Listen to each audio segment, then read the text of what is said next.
Live TV, सच सबसे आगे। नमस्कार, आप देख रहे हैं द लाइव टीवी। आपके साथ मैं हूं हर्षिता सिंह।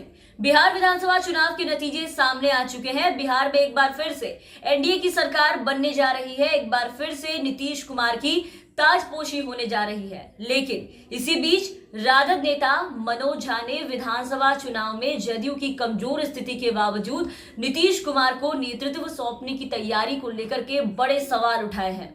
मनोज झा ने कहा है कि आखिर 40 सीट पाने वाला कोई व्यक्ति कैसे मुख्यमंत्री बन सकता है। बिहार विधानसभा चुनाव का जनादेश उनके खिलाफ है, उन्हें बुरी तरह परास्त किया गया है और उन्हें खुद इस बारे में सोचना चाहिए था कि वो राज्य की कमान ना संभाले। उन्होंने कहा है कि अगर ये बदलाव का जनादेश नहीं होता तो नीतीश कुमार 40 सीटों पर नहीं सिमट जाते। 40 सीट वाले मुख्यमंत्री बनने का फिर से सपना देख रहे हैं और उस सपने की पूरी फेहरिस्त भाजपा के पास है। उस सपने की स्क्रिप्ट भाजपा के पास है।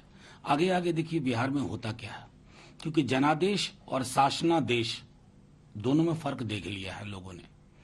लो मार्जिन सीट्स के बारे में हम बाकायदा चुनाव आयोग में हैं और मैं एक बात जो स्पष्ट तौर पे कहूंगा कि शायद एनडीए के लोग भी स्वीकार करेंगे, खास करके भाजपा वाले, अगर ये बदलाव का जनादेश नहीं होता तो नीतीश जी 40 सीट पे नहीं जाते।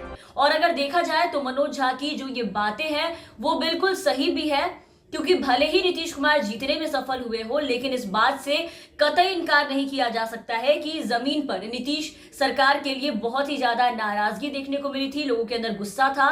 ग्राउंड रिपोर्ट्स में आपने देखा था कि लोग इन्हें बिल्कुल भी नकार चुके थे। लोग नीतीश कुमार को विकास पुरुष की बजाय विनाश पुरुष की उपाधि दे रहे थे। साथ ही तरह तरह के नाम से उन्हें नवाजा जा रहा था, तरह तरह की उपाधि से उन्हें नवाजा जा रहा था। हर मोर्चे पे उन्हें लोग असफल बता रहे थे। उनके रैली में भी आपने देखा कि उन्हें भारी विरोध का सामना करना पड़ा था, मुर्दाबाद के नारे लगे, आपने देखा। लेकिन इन सबके बीच एक बार फिर से ये तय हो चुका है कि नीतीश कुमार ही मुख्यमंत्री होंगे। तो दूसरी तरफ ये बात भी तय है कि इस बार नीतीश कुमार को बहुत ही ज्यादा कठिन से कठिन चुनौतियों का सामना भी करना पड़ेगा राज्य में, क्योंकि इन्हें मिले सीटों को देखकर के तो आप ये अंदाजा लगा ही सकते हैं कि लोग कितने खुश हैं नीतीश कुमार से, नीतीश कुमार जी के काम से। लेकिन इस बार नीतीश कुमार को पहली बार मजबूत विपक्ष का बिहार में सामना करना पड़ेगा। तेजस्वी यादव ने खुद को लालू यादव के साए से निकालकर एक मजबूत नेता के रूप में उभारा है। हाल के सालों में बिहार में कभी इतना मजबूत विपक्ष का नेता नहीं देखा गया था और जाहिर सी बात है कि विपक्ष से इस बार नीतीश कुमार पूरी तरीके से असहज महसूस करेंगे। इससे वो किस तरह सामना करेंगे, इसके लिए चुनौती अभी से शुरू होगी। नीतीश कुमार ने 2015 में शराबबंदी का फैसला लिया था, तब इसे खासकर राज्य की महिलाओं ने खूब सराहा। शुरुआती दिनों में इसे प्रभावी तरीके से लागू भी कर दिया गया, लेकिन आज की तारीख में यह फैसला राज्य के गले की फांस बन गई है। एक तरफ खुलेआम अवैध तरीके से शराब मिलने का जो आरोप है वो लग रहा है, तो दूसरी तरफ आप देखेंगे कि आर्थिक रूप से इससे बड़ा नुकसान भी उठाना पड़ रहा है और लोगों का कहना है कि धड़ल्ले से शराब की बिक्री हो रही है। लेकिन अब इस वक्त इस मसले पर नीतीश कुमार को तत्काल इस पर कुछ स्पष्ट फैसला लेना पड़ेगा।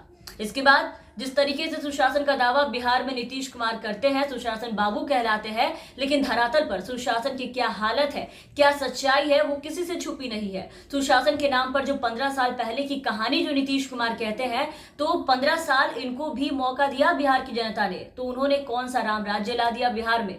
तो लोगों का जो सीधा आरोप था कि पिछले कुछ सालों में नीतीश कुमार बिल्कुल कमजोर सीएम हो गए हैं। अब नई पारी शुरू करने के बाद नीतीश के पास बहुत वक्त नहीं होगा कि वो इस धारणा को बदले।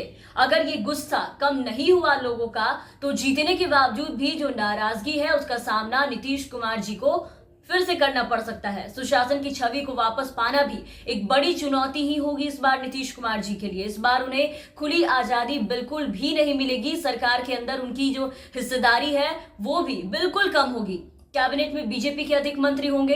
इस तरफ फिर से सीएम बनने वाले नीतीश कुमार को अपने नियंत्रण में रखकर शासन करने का भी एक चुनौती है उनके सामने, क्योंकि बीजेपी को अधिक सीटें आई हैं और बीजेपी इस बार बड़े भाई के रूप में है। तो बिहार में एनडीए को बहुमत वाला नंबर तो मिल गया, लेकिन नीतीश कुमार को सीएम बनाए जाने को लेकर के हर कोई निशाना साध रहा है। स्थानीय बीजेपी नेताओं के बाद अब आरजेडी नेता और राज्यसभा सांसद मनोज झा ने भी नीतीश कुमार को फिर से सीएम बनाने को लेकर के ऐतराज जाहिर किया है।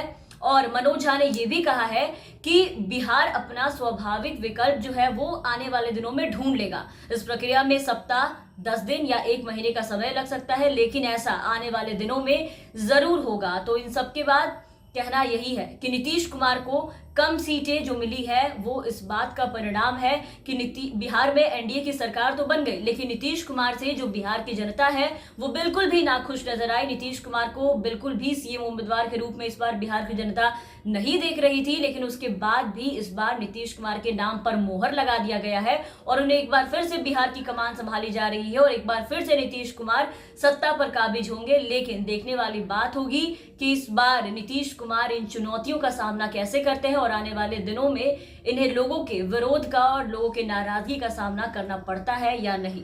तो इन सबके साथ फिलहाल के लिए इस वीडियो में बस इतना ही। आप बने रहे हमारे साथ। अगर आपने अब तक हमारे चैनल को सब्सक्राइब नहीं किया है तो जरूर सब्सक्राइब कर दे, साथ ही बेल आइकन जरूर दबाएं ताकि हमारी हर अपडेट्स आप तक पहुंचती रहे। और अगर आप हमारा ये वीडियो हमारे फेसबुक पेज पर देख रहे हैं तो हमारे फेसबुक पेज को जरूर फॉलो करें। धन्यवाद।